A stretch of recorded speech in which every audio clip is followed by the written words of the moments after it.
itu yang akan sangat-sangat diutamakan. Terkadang antara tetangga satu dengan yang lainnya saja tidak saling kenal, itulah masyarakat perkotaan. Tetapi kalau masyarakat di kampung pasti akan saling mengenal, dan ketika ada dilaksanakan misalkan upacara-upacara tertentu, sifat kegotong royongan antara satu dengan yang lainnya itu masih sangat kental. Tetapi terkadang yang namanya pengaruh globalisasi, perkembangan zaman, terkadang ya sifat kegotong royongan itu akhirnya akan cenderung menipis. Misalkan contoh, kalau dulu orang di kampung-kampung, saya cerita kalau misalkan diadakan suatu pelaksanaan perkawinan, melaksanakan misalkan ada keluarga melaksanakan ini perkawinan, nikah terus perkawinan, acara resepsinya, itu biasanya ya mereka orang di kampung itu pasti saling bantu-membantu. Jadi ya memasak, terus juga terkadang bahkan 1 minggu sebelumnya itu ramai di rumah perempuannya itu. Jadi saling membantu-membantu, terus ada yang membawakan macam-macam lah. Jadi seperti itu. Tapi sekarang sudah mulai bergeser hal-hal sifat kegotong royongan tersebut. Contoh misalkan orang sekarang ketika ada acara resepsi perkawinan menggunakan gedung sendiri, terus juga cateringnya sendiri, seperti itu. Jadi sudah diserahkan serba catering. Jadi tidak ada lagi yang seperti dulu, zaman dulu orang saling membantu dan sebagainya. Begitulah pergeseran-pergeseran sifat tersebut. Nah, sekarang saya ingin menyampaikan materi yang tadi sepintas sudah ada saya share screen. Sekarang saya ingin menyampaikan materi berkaitan dengan tata susunan masyarakat. Jadi kemarin mungkin Pak Rahmat Budiman sudah menyampaikan beberapa pengertian ini ya. Pengertian berkenaan dengan hukum adat dan sebagainya, itu adalah materinya Pak Rahmat Budiman. Saya tidak ingin lagi mengulang tersebut karena itu adalah materinya beliau. Oke, sekarang kembali ini ke tata susunan masyarakat adat. Nanti materi ini insya Allah akan saya bagikan nanti ke ketua kelas saja, misalkan nanti di pertemuan-pertemuan berikutnya akan Bapak bagikan seperti itu. Nah, sekarang mengenai tata susunan masyarakat. Jadi di dalam masyarakat itu pada umumnya ada yang dikenal dengan, kalau konteks hukum adat, ada yang dikenal dengan istilah persekutuan. Di persekutuan hukum itu apa? Jadi di dalam konteks hukum adat ada yang dikenal dengan istilah persekutuan hukum.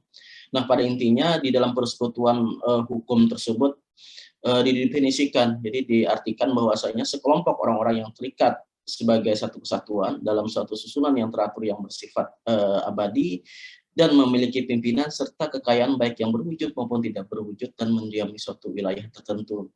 Jadi intinya di dalam persekutuan hukum tersebut antara orang satu dengan yang lainnya itu merasa terikat. Jadi antara individu satu dengan yang lain itu merasa terikat dalam satu kesatuan di dalam sebuah susunan masyarakat yang salah satunya adalah bersifatnya abadi. Abadi di sini artinya kontinuitas berkelanjutan, tidak hanya sementara, terus juga di dalam susunan masyarakat, di dalam persekutuan hukum tersebut juga pasti ada yang namanya pimpinan. Nah, serta mereka juga di dalam masyarakat persekutuan hukum tersebut ada yang namanya kekayaan. Jadi kekayaan ini baik itu yang berwujud atau yang tidak berwujud atau material maupun imaterial. Nah, dan mendiami suatu wilayah tertentu. Jadi jelas yang namanya persekutuan hukum ini, kalau ditanya apa sih persekutuan hukum? Persekutuan hukum itu adalah sebenarnya sekelompok yang merasa terikat antara satu dengan yang lainnya, di mana susunannya itu bersifat tadi tidak hanya sementara, terus juga mereka dipimpin atau memiliki seorang pimpinan dan harta kekayaan yang baik itu berwujud ataupun tidak berwujud, dan mereka itu mendiami suatu wilayah tertentu. Itu adalah persekutuan hukum. Baik, selanjutkan saja. Nah, sekarang mengenai lingkungan hukum adat. Jadi, Van Vollenhoven sebenarnya ini kan dikenal dengan bapaknya hukum adat Indonesia. Jadi Cornelius Van Vollenhoven itu dia membagi Indonesia ini ke dalam 19 lingkaran hukum adat atau Rechtskringen. Jadi si Van Vollenhoven membagi Indonesia dari Sabang sampai Merauke itu ada menjadi 19 lingkaran hukum atau lingkaran hukum adat. Jadi dulu kan bahwasanya sebelum zaman-zaman kolonial atau pada masa zaman kolonial dulu, hukum adat di tiap daerah itu kan sangat kental sekali. Jadi bahkan sebelum kemerdekaan, jauh sebelum kemerdekaannya yang berlaku adalah hukum adat. Kemudian datang penjajah, kemudian berlaku asas konkordansi. Anda belajar pengantar hukum Indonesia, di mana bahwa yang dimaksud dengan asas konkordansi itu kan bahwasanya hukum yang berlaku di negara penjajah itu diberlakukan ke daerah jajahannya. Contoh adalah karena kita paling lama 3,5 abad dijajah oleh Belanda, maka dengan asas konkordansi tersebut, hukum yang ada di negara Belanda itu diberlakukan ke daerah jajahan termasuk Indonesia. Makanya sampai sekarang hukum-hukum kita itu masih banyak, apalagi dalam hukum yang sifatnya privat, hukum perdata, hampir banyak sekali masih berlaku ketentuan-ketentuan dari zaman kolonial tersebut. Walaupun sekarang secara parsial sudah dibuat undang-undang tertentu untuk ya mengurangi keberlakuan dari hukum peninggalan Belanda tersebut. Contoh misalkan, tapi sampai sekarang masih belum selesai dibuat mengenai rancangan Kitab Undang Hukum Pidana. Nah, KUH Pidana itu kan sampai sekarang ya masih warisan zaman kolonial Belanda. Nah, dulu Van Vollenhoven membagi Indonesia ini ke dalam 19 lingkaran hukum. Jadi setiap lingkaran hukum itu misalkan dia memiliki karakteristik yang berbeda antara satu dengan yang lainnya. Jadi kalau mungkin dicontohkan sekarang, tapi bukan provinsi ya, mungkin ke daerah-daerah, jadi semacam provinsi, tetapi provinsi dalam konteks lingkaran hukum ini adalah tempat berlakunya hukum adat masing-masing. Jadi ada 19 lingkaran hukum adat berdasarkan pembagian yang dilakukan oleh Van Vollenhoven. Nah, Bapak lanjutkan. Jadi yang pertama, Van Vollenhoven ini kan dia memetakan. Jadi memetakan lingkaran hukum adat itu daerah yang paling barat di Indonesia.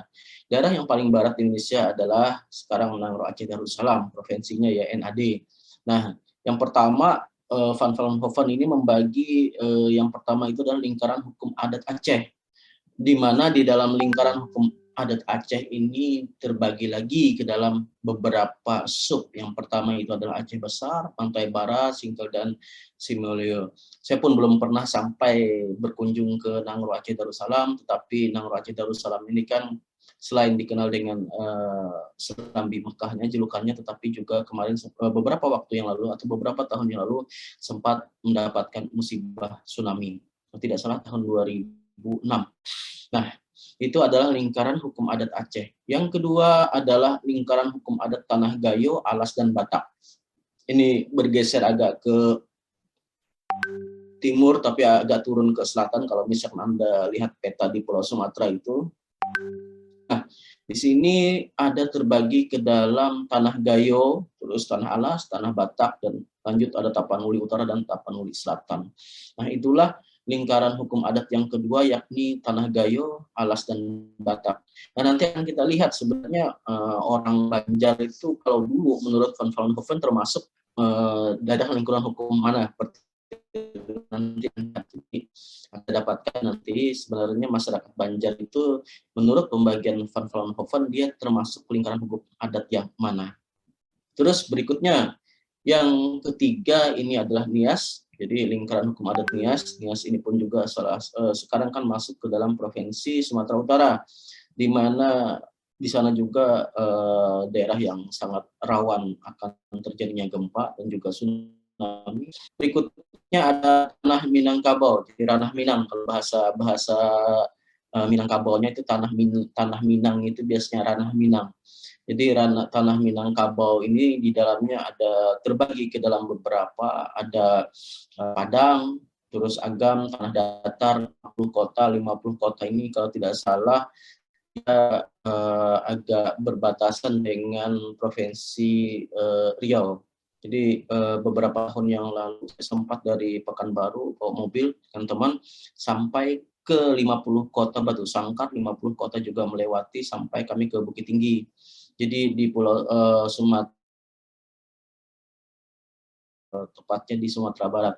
Sumatera Barat lebih tepatnya adalah di daerah Bukit Tinggi. Jadi Bukit Tinggi itu kalau mungkin Anda pernah atau belum pernah ke sana atau mungkin pernah ke Malang, mungkin bisa saya mencontohkan hampir dengan Malang. Di Bukit Tinggi itu daerahnya dingin, dan ya di masyarakat Minang, utamanya di daerah-daerah sana, keberlakuan hukum adat itu masih sangat kental.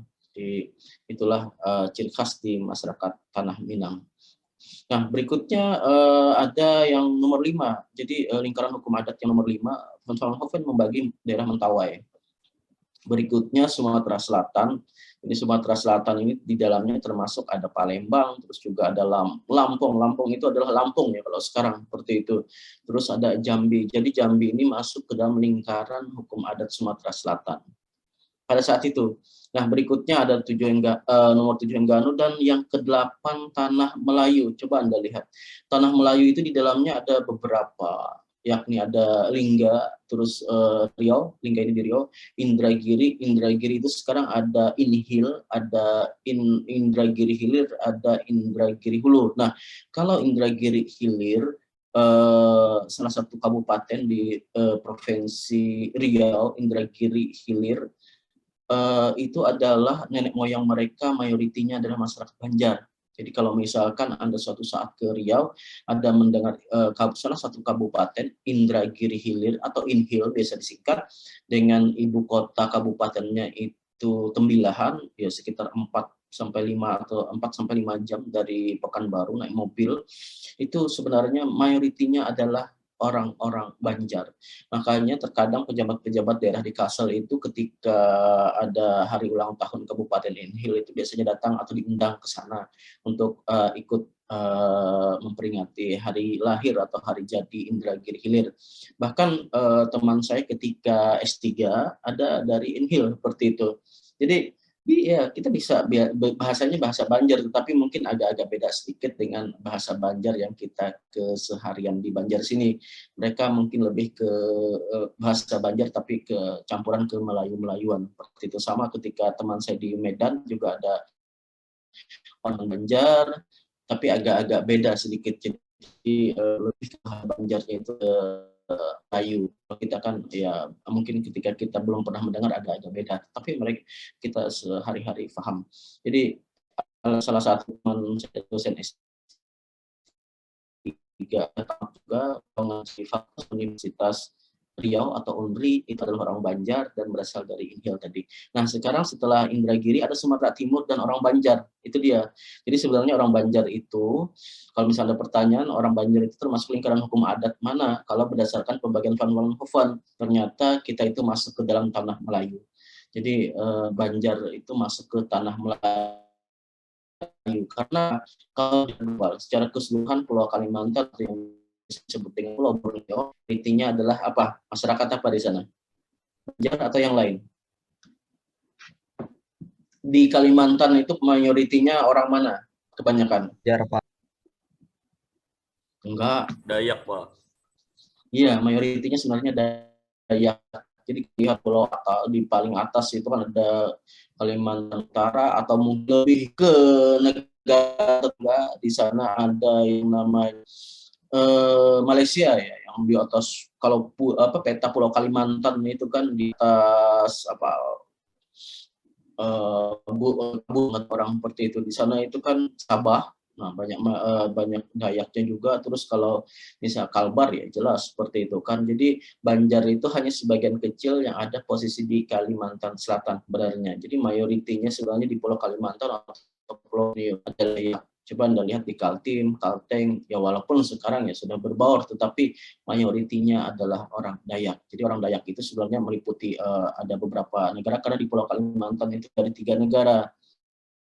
Pertama itu adalah besar adalah Indonesia, terus nanti ada sebagian kecil adalah Malaysia. Malaysia itu kan perbatasan Pontianak, Sarawak, itu adalah sudah masuk dalam wilayah Malaysia. Terus juga Sarawak kalau naik ke atas ada Darussalam. Nah, setelah Brunei Darussalam naik ke atas lagi baru nanti ada Sabah. Sabah masih masuk Malaysia. Jadi saya tahun 2018 kalau tidak salah itu pernah ke Brunei Darussalam. Penerbangan dari KL ke Brunei Darussalam Sebenarnya saya penasaran saja bagaimana sih negara atau negeri Brunei Darussalam. Kalau misalkan kalau pernah Anda membaca apa dan sebagainya, bisa kan terkenal dengan satu negara, negaranya kecil yang ya boleh dibilang adalah masyarakatnya mayoritinya kaya raya seperti itu.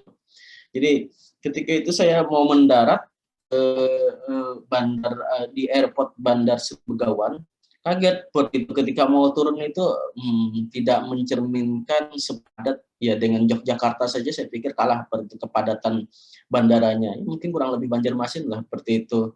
Dan ternyata begitulah suasana Brunei Darussalam, tepatnya di Bandar Seri Begawan. Jadi kalau suatu saat sampai ke sana, sangat-sangat susah mencari yang namanya bis, taksi, apa dan sebagainya itu sangat-sangat susah.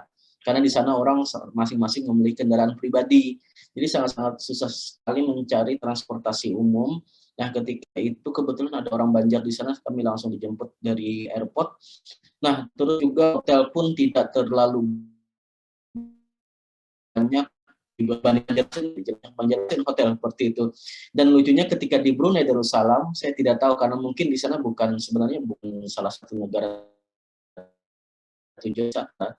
Dan Darussalam itu biasanya mau ya semacam kalau saya tanya kemarin ketika mereka habis umroh, nanti sampai ke Bandar Begawan dulu, baru nanti ke daerah seperti itu. Jadi transit sebentar, ditransitkan bukannya transit sih. Nah, hotel di sana itu bisa ditawar. Jadi ya mahal sebenarnya sih kalau ukuran kita karena apa? Bandar Seri Begawan atau tepatnya Brunei Darussalam itu kan untuk kurs rupiahnya itu mereka sama dengan Singapura. Nah, kalau tidak salah $1 atau RM1 Brunei Darussalam itu sama dengan kurang lebih Rp11.000 uang kita. Jadi agak-agak mahal ketika di sana. Tetapi hotelnya bisa ditawar, hotelnya bagus bintang, mungkin sekitar bintang 4 atau bintang 5 standar mereka di sana. Tapi bisa rate-nya itu bisa turun. Seperti itu kadang agak lucu juga mungkin karena saking tidak terlalu banyaknya yang datang di sana. Itulah. Nah, bandar kebanyakan yang kerja di sana adalah bahkan kita. Jadi yang kebanyakan itu bahkan saya kemarin ketemu ada orang dari Samarinda dan sebagainya yang kerja di Bandar Seri Begawan di rumah makan. Saya tanya ternyata dia dari Samarinda. Jadi hampir paling banyak itu ya dari negara kita bekerja di sana. Begitupun dengan di Malaysia. Nah, di Malaysia itu paling banyak juga dari negara kita bekerja di sana. Utamanya yang mereka sudah sekarang karena saking lamanya kerja di sana, mungkin sampai berpuluh-puluh tahun sampai mendapatkan IC Malaysia. IC itu adalah kalau di tempat kita kartu tanda penduduk KTP, mereka sudah dapat IC Malaysia di sana. Jadi karena saking lamanya kerja di sana, nah mereka bisa menjadi hampir ada juga yang sudah menjadi warga negara Malaysia. Karena dulu kan banyak pekerja-pekerja ilegal yang pergi ke Malaysia, tapi kalau sekarang sangat-sangat susah. Yang resmi saja jarang dibuka, apalagi yang ilegal seperti itu. Jadi di Malaysia, Singapura yang kerja di sana, tetapi sekali lagi yang namanya hidup di Singapura itu saya pikir sangat-sangat tinggi cost-nya, living cost-nya sangat tinggi kan. Orang-orang di Singapura yang kerja mereka terkadang banyak memiliki beli rumah atau apartemennya di negara bagian Malaysia tempatnya di Johor Bahru. Jadi dari tinggal saja Causeway. Causeway itu sekitar mungkin ya naik mobil yang mungkin sekitar 30 menit sudah masuk ke dari perbatasan Malaysia masuk ke Singapura. Jadi mereka beli apartemen ataupun rumah di negara Malaysia tetapi kerjanya di Singapura seperti itu. Itulah untuk mengakali karena saking tingginya biaya hidup di Singapura. Nantilah suatu saat kalau misalnya kita sama-sama panjang umur, Anda baru semester 2, nanti kan biasanya kalau sudah masuk program khususan itu kalau tidak salah adanya tepatnya di semester 6. Ya, nah nanti Anda silahkan nanti pilih Anda itu sebenarnya pengennya nanti apakah masuk hukum pidana, hukum perdata, hukum tata negara, atau hukum acara, atau hukum ekonomi. Jadi ada beberapa program khususan yang ditawarkan kepada mahasiswa. Nah, nanti kalau misalkan sama-sama umur panjang, mudah-mudahan di PK itu biasanya ada study tour. Jadi ada study tour, mahasiswanya tidak terlalu banyak. Nah, kebanyakan saat ini kan study tour itu biasanya sebelum COVID datang ke Indonesia, ya hampir tiap tahun pasti ada study tour. Biasanya ke Jakarta, Bandung, Jogja, dan sebagainya, bahkan ke Bali, PK yang lain pun banyak seperti itu. Nah, saya ada lihat suatu saat, ya kita study tournya jangan cuma hanya di Indonesia, bahkan paling tidak rencana saya yang dekat-dekat saja, seperti itu ke Malaysia, dari Singapura atau ke Malaysia, nanti dari Batam tinggal nyebrang saja ke Singapura, nanti dari Singapura kita naik bus saja dari Singapura ke Kuala Lumpur, enak di sana. Paling tidak seperti itu niat saya. Nah, jadi dari sekarang paling tidak yang tidak punya paspor, seperti itu kan, karena kalau ke Malaysia, ke negara Malaysia bebas visa sebenarnya. Jadi mudah, tapi sekarang dengan adanya COVID sangat-sangat susah sekali masuk ke negara orang, kita harus yang sangat-sangat super ketat sekali, bahkan ada karantina dan sebagainya, itu sangat-sangat susah. Mudah-mudahan nanti beberapa tahun ke depan tidak ada COVID lagi, pas Anda masuk semester 6 sudah masuk PK kita bisa study tour. Study tournya ya paling tidak ke negara tetangga, paling tidak Anda pernah ceritalah ke saudara-saudara Anda bahwa saya pernah ke luar negeri, seperti itu. Walaupun ke luar negerinya cuma ke Singapura atau Malaysia, asal jangan ke Timur Leste lah. Ke Timur Leste juga luar negeri, tetapi Timur Leste itu dolar, jadi dolar di Timur Leste itu standarnya dolar Amerika, jadi tinggi juga sebenarnya ketika kita masuk. Tetapi apa yang mau dicari, apa yang mau dilihat di Timur Leste? Saya ada teman kemarin juga dari Timur Leste kuliah di UGM. Nah, oke. Saya lanjut, ini tadi berarti kalau ada pertanyaan masyarakat Banjar, orang Banjar itu nanti masuk ke dalam lingkaran hukum apa? Jawabnya adalah ke lingkaran Tanah Melayu. Jadi kalau misalnya Anda menjawab lingkaran hukum Kalimantan, berarti Anda salah. Nah, berikutnya ada Bangka dan Belitung. Kalau sekarang menjadi salah satu provinsi bubble seperti itu, Bangka Belitung. Bangka Belitung ini kan daerah yang pinggiran laut yang terkenal kalau dulu, atau Anda pernah filmnya Laskar Pelangi. Jadi Laskar Pelangi itu syutingnya di Bubble. Sekarang Bangka Belitung nama provinsinya. Nah, berikutnya ada Kalimantan. Coba Anda lihat Kalimantan itu. Nah, mayoriti adalah Dayak semua. Jadi masyarakat lingkaran hukum adat Kalimantan itu di dalamnya adalah hampir mayoritinya adalah Dayak. Jadi orang Banjar itu masuk ke dalam lingkaran hukum adat Melayu. Jadi tidak masuk ke dalam lingkaran hukum adat Kalimantan. Walaupun secara geografis orang Banjar menempati mayoritasnya adalah di Pulau Kalimantan, tetapi lingkaran hukum adatnya lebih masuk ke lingkaran hukum adat Melayu. Nah, bergeser lagi kita ke arah timur. Nomor 11 itu Minahasa atau Manado. Terus ada Gorontalo, Tator, nomor 13 Tanah Toraja. Terus ada Sulawesi Selatan. Sulawesi Selatan juga mungkin Anda pasti bilang bahwa orang Sulsel itu adalah orang Bugis. Padahal beda-beda, ada orang Bone, dan sebagainya. Nah, lanjut ke 15, ini adalah lebih ke timur lagi, ke Pulauan Ternate, termasuk di dalamnya ada Halmahera, Tidore. Terus nomor 16 Maluku Ambon, kalau sekarang masuk provinsi Ambon. Kalau Ternate ini kan kalau sekarang Maluku Utara, jadi ada dua provinsi Maluku itu, ada Maluku Utara yang di Ternate ini, dan ada Maluku yang ibu kotanya Ambon. Nah, 16 ini Maluku Ambon ini di dalamnya ada Ambon, ini kepulauan semua, Hitu, Banda dan sebagainya sampai Pulau Buru itu adalah kepulauan semua. Bahkan kata teman dulu yang ditugas dia di Pulau Buru. Pulau Buru itu salah satu tempat pembuangan orang-orang ketika terjadi penjajahan dari G30 SPKI dan sebagainya. Pokoknya pada masa penjajahan tempat pembuangan orang-orang di sana. Jadi para tawanan-tawanan pada saat perang tersebut salah satunya dibuang ke Pulau Buru. Nah, ada teman saya waktu S2 dulu, dia mengajar di Fakultas Hukum, saya lupa universitasnya apa di sana. Jadi mereka itu kalau mau ke Ambon itu susah sekali, bahkan lama katanya waktunya, tergantung ombak lagi, karena kan di sana wilayahnya adalah kepulauan, bahkan sampai sehari ataupun tidak sampai ke Ambonnya kalau misalkan pas keadaan ombak tinggi. Nah, itulah keadaan geografis teman-teman yang di wilayah timur, apalagi yang daerah-daerah kepulauan itu akan sangat-sangat susah sekali. Nah, berikutnya 17 ini adalah Papua. Jadi Papua sebenarnya dulu memang Papua, terus kan ketika itu berubah jadi Irian Jaya ceritanya, terus kembali lagi kepada Papua.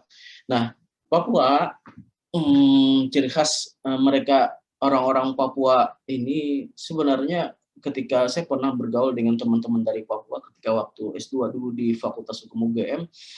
Jadi banyak mahasiswa Papua karena mereka kan mendapat otonomi khusus sekarang. Jadi otonomi khusus, bahkan teman-teman mahasiswa pada saat itu yang dari Papua mendapatkan beasiswa. Jadi mereka mendapatkan beasiswa dari pemerintah provinsi setempat untuk studi. Nah, di Yogyakarta itu sangat-sangat besar sekali asrama teman-teman yang berasal dari Papua.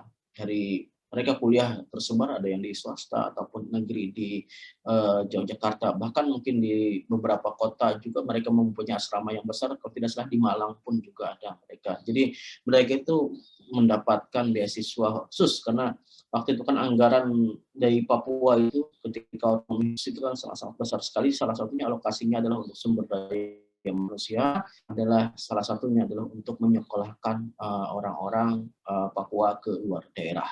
Jadi paling tidak niatnya mereka pergi keluar daerah itu untuk mendapatkan yang pertama itu ilmu yang mungkin lebih ketika mereka hanya kuliah di daerah. Terus juga pergaulan, karena ketika kuliahnya di luar daerah itu kan pergaulannya ya lebih luas. Tidak hanya terkungkung ke skup yang lebih kecil di daerah, tetapi antar daerah mereka paling tidak akan lebih memahami orang-orang atau sifat-sifat orang-orang ada di Indonesia. Misalkan seperti ini, Anda yang kuliah di Banjarmasin, ya paling kita pergaulannya hanya sekitar mungkin orang-orang Banjar atau mungkin sedikit teman-teman yang berasal dari suku Dayak, ya, sekitar itu saja. Tapi ketika Anda nanti suatu saat misalkan melanjutkan studi ke jenjang yang lebih tinggi, misalnya ke Jogja atau mungkin bahkan ke luar negeri, tentu akan sangat beda sekali pergaulan. Kita akan tahu di sana, oh ternyata orang Batak seperti orang, misalkan orang Sunda seperti ini, terus orang Betawi seperti ini, kita memahami karakteristik masing-masing orang-orang di setiap daerah tersebut. Itulah, dan saya pikir itu tidak akan didapatkan ketika kita tidak keluar mencari. Berikutnya ada Kepulauan Timor, ini Flores. Timor ini kan termasuk daerah-daerah sekarang NTT ya. Kalau dulu ada negara Timur-Timur, nah dulu Timur-Timur, sekarang ketika merdeka berubah menjadi Timur Leste. Di dalamnya ada Flores, ini NTT kan, NTT ini kan dia perbatasan nanti ke Timur Leste sekarang. Terus nah Bali Lombok, Bali Lombok ini ke dalam satu lingkaran hukum adat. Jadi sebenarnya antara orang-orang Bali dan Lombok batiknya saja mirip, apa dan sebagainya. Cuma yang membedakan antara orang-orang di sekarang NTB ya, Lombok itu Nusa Tenggara Barat dengan Bali. Mereka kan dari Bali itu bisa naik kapal feri ke NTB menyeberang. Nah, yang membedakan itu hanya kepercayaan atau agama. Di Bali mayoritasnya adalah saudara-saudara kita yang beragamakan Hindu, tapi kayaknya kalau di Nusa Tenggara Barat atau NTB lebih banyak mayoritinya adalah Muslim seperti itu. Tapi sebenarnya hampir-hampir untuk dari segi apa hampir mirip, tapi bahasa juga agak berbeda karena Bali agak sedikit. Nah, nantilah mudah-mudahan suatu saat Bali sekarang Bali saya sudah mulai bergerak, maksudnya kondisi pariwisatanya kalau selama Covid kemarin kasihan sekali Bali sangat-sangat terpukul karena Bali merupakan salah satu tujuan wisata juga, jadi sangat-sangat terpukul sekali industri-industri pariwisata sampai di Jogja itu saya bilang hotel-hotel mewah itu yang selama 1 tahun lebih tidak ada penghuninya yang datang, mungkin yang tidur di sana jin atau hantu seperti itu. Tapi sekarang sudah mulai bergeliat industri pariwisata. Jadi dengan adanya COVID kemarin itu yang paling kena sekali adalah daerah-daerah tujuan wisata. Karena tujuan-tujuan wisata itu kan yang pertama di sana ada industri perhotelan, terus industri transportasi, travel apa dan sebagainya. Bahkan di Yogyakarta itu dulu ya, yang namanya Jogja itu kan banyak sekali tukang beca. Jadi ketika COVID kemarin tidak ada wisatawan datang ke Yogyakarta, beca-beca tinggalkan di pinggir jalan. Jadi yang biasanya orang yang mengayuh beca itu kan tidak berasal dari kota Yogyakarta, tetapi dari kabupaten, misalkan dari daerah Gunung Kidul, apa dan sebagainya, bahkan dari Solo merantau ke Jogja untuk bekerja sebagai tukang beca. Tetapi ketika adanya COVID-19 kemarin, ya, saya merasakan hidup di Yogyakarta ketika parah-parahnya COVID. Itu kan di tahun 2021, tepatnya di bulan Juli sampai Agustus. Jadi di Yogyakarta itu sangat-sangat sepi sekali suasana. Bahkan apa ya? hampir tiap 5 menit itu saya selalu mendengar bunyi ambulans, artinya orang-orang yang dirawat. Bahkan ada tetangga saya yang meninggal dunia karena tidak ada tempat lagi di rumah sakit, akhirnya dibawa rumah dan meninggal dunia. Itulah saat parah-parahnya tahun kemarin. Ini nanti minggu depan saja saya menjelaskan. Oke, sampai di sini ada yang ditanyakan tidak? Ini hanya sekedar pengantar hari ini, minggu depan nanti akan Bapak lanjutkan. Silakan kalau ada yang ditanyakan.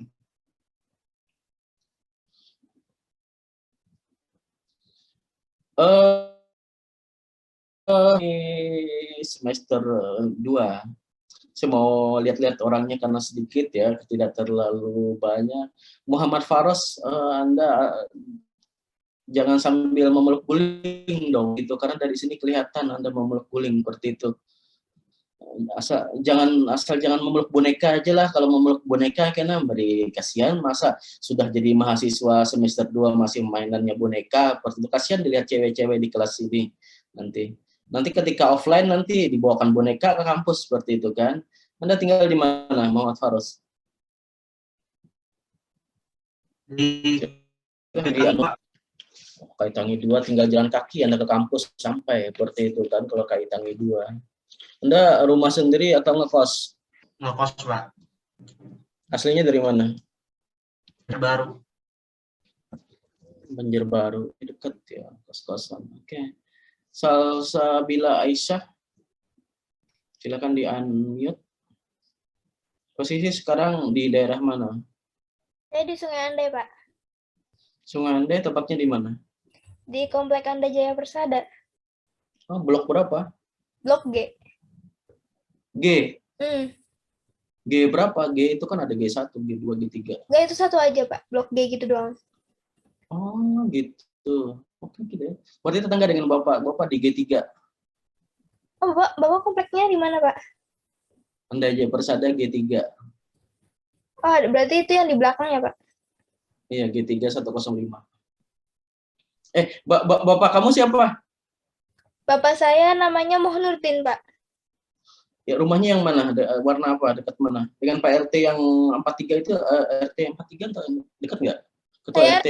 Saya 35. Dengan rumah ketua RT dekat atau jauh? Jauh, Pak. Jauh. Oke, blok G ya. Oke. Tetangga ternyata. Ini nggak ada tahu tetangga. Raisa, Anda di mana Raisa? Di Barabai, Pak. Wih, Barabai. Oke. Tapi kada sambil berjualan apam kalau nih? Jual apam Barabai kada lo? Ada, Pak. Oke. Desi Purnamasari mana? Anda coba di on cam. Siapa tahu lelakian yang keluar. Namanya Desi Purnamasari. Nah, inilah. Ketika kuliah online, jangan-jangan cuma pakai handphone apa diletakkan di kamar, orangnya keluar keluyuran seperti itu. Oke, nanti tolong ya kalau misalnya kuliah, kalau ini ya tetap kuliah, jangan sampai tidak ada seperti itu. Oke, Shirley mana? Shirley Anggara ini. Silakan Di Landasan Ulin, Pak. Oke, Landasan Ulin ya, dekat arah airport. Oke, Nabila Guslen.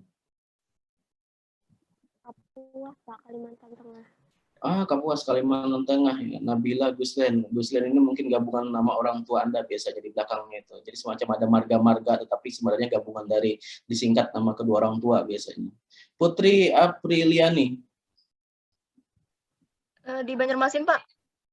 Banjarmasinnya di mana? Banjarmasin luas. Batu Benawa. Oh, Batu Benawa. Asalnya di Batu Ginjal aja lah. Oke, Anissa Eka Julianti, sorry. Di Handil Bakti, Pak. Oh, Handil Bakti, Batola ya, perbatasan seperti itu. Sajida. Dari Martapura, Pak. Martapura daerah mana? Tanjung Rema. Berarti nanti kalau misalnya perkuliahan offline ngekos, berarti udah ada punya kos di Banjar. Sudah, Pak. Oke, Di karena Cendana ini 2. Cendana 2 ya. Oke, Bapak dulu di Cendana 3A, kos-kosan dulu waktu kuliah. Oke, Cendana 2. Oke, tahu Cendana 2. Si Freti Siti Fatimah. Palembang, Pak. Anda asli orang mana? Saya orang Sumatera, Pak. Terus kuliah di Banjarmasin. Kenapa sampai tersesat terbuang ke Banjarmasin? Ya karena orang tua, Pak. Orang tuanya di mana? Di Sumatera. Di sini saya sama saudara saya, Pak. Anda sekarang posisi Palembang. Enggak, di Banjar, Pak. Oh, di Banjar tapi aslinya Palembang. Iya. Orang tua dulu kerja di sini. Enggak, saudara saya yang kerja sini, Pak. Oh, jadi ikut saudara di sini kayak gitu ya. Palembang, Anda di Palembangnya atau di mana? Di Palembang ya, Pak. Ya Palembang ya, hampir 11-12 lah dengan kota Banjarmasin, sama-sama ikan juga yang dimakan. Tapi cuma di sana makanannya apa? Paling khas. Ya, pempek, Pak. Iya, pempek lah seperti itu. Kalau di Banjar tidak ada yang pempek, tapi ya tetap aja ikan sungainya hampir sama dengan Palembang. Seperti itu kan, sama-sama kota sungai. Bedanya cuma nama sungai. Di sana Sungai Musi, di sini Sungai Martapura yang membelah kotanya. Oke, si Regina. Saya di Palangkaraya, Pak. Palangkaraya, oke. Davin Alroy. Davin. Di PAL 2, Pak. PAL 2, Jalan Ayani berarti lah. Ya. PAL 2. PAL 2, untung ada PAL 18 sambat tadi. Jalan Ayani kilometer 2 gitu kan. Oke, Muhammad Nur Aldi, Anda mana? Coba Anda di pindah virtual background-nya memang kadap kini kah atau memang Anda lagi di kamar gelap? Backgroundnya Pak. Oh, coba jangan tapi pindah gelap lah virtual background-nya. Kena kalau pindah kayak kelihatan Anda kayak di dalam gua apa segala gitu timbul dikira orang tabib kah apakah seperti itu. Oke, Tifana Zahwa Ananda. Saya di Jalan Awang Sejahtera, Pak. Awang, oke. Nurhaliza. Di Sungai Bilu, Pak. Sungai Bilu. Doni Erlangga. Ahmad Yani, Pak, kilometer 3,5. Oh, kilometer 3,5. Oke. Muhammad Fatra. Banjarbaru. Aji Nur Rahman. 1 Leha, Pak. Kalau 3,5. Oke. Denis Anton. Dari Kalteng, Pak. Kaltengnya di mana? Di Tamiang Layang, Pak, Barito Timur. Oh, Tamiang Layang. Anda di depan rumah ya, di kayak kelihatannya. Takutnya sering mati lampu atau apa. Oke. Berarti nanti udah kalau offline udah ngekos di Banjar. Ngekosnya di mana? Saya dari Banjarbaru, Pak. PP, Pak. Oh, PP Banjarbaru. Oke. Oke, Pak. Azra Widya Fazrina. Dari Banjarbaru, Pak. Banjarbaru juga. Oke, banyak anak Banjarbaru lah. Banjarbaru tuh salah satu kota yang paling antik. Dia memiliki bahasa sendiri. Oke, untuk minggu depan nanti mungkin kita akan kembali ke jadwal yang sebelumnya. Kalau misalkan terjadi perubahan schedule, nanti akan saya sampaikan ke ketua kelas dulu ya. Karena sebenarnya hari ini ya saya tidak ada ingin merubah jadwal, tetapi karena tadi malam, karena siang ini harus ada acara pertemuan di rektorat jam 1 siang, tentu tidak bisa saya untuk sekarang langsung ngajar. Kalau misalkan cuma pertemuannya di kampus atau apa, saya pikir masih bisa sambil seperti itu. Nah, nanti minggu depan mungkin kita tetap sesuai dengan kalender akademik jam 13 itu. Kalau misalkan nanti ada perubahan akan Bapak sampaikan kepada ketua kelas. Oke, itu dulu ya untuk perkuliahan di kesempatan hari ini. Terima kasih. Assalamualaikum warahmatullahi wabarakatuh. Selamat pagi dan selamat beristirahat. Terima kasih. Terima kasih, Pak. Terima kasih, Pak. Terima kasih, Pak. Makasih, Pak. Oke.